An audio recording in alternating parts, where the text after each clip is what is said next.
Hello everybody, hope you're doing well and welcome to another tutorial. And today we're learning how to check your call history on Snapchat.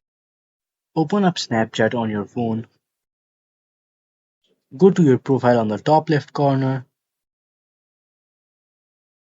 go to settings on the top right, then scroll down until you find my data.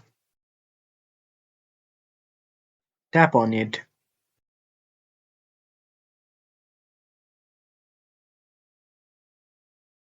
Select all the options and tap on next.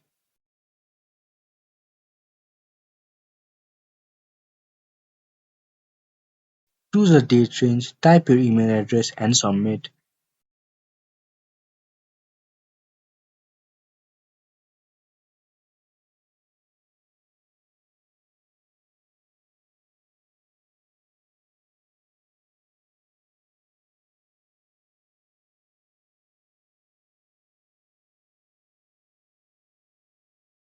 Once you've downloaded it, you can check your data including your call history. Thank you so much for watching this video. If you enjoyed the video, don't forget to like, comment, share and subscribe and we will see you in the next tutorial.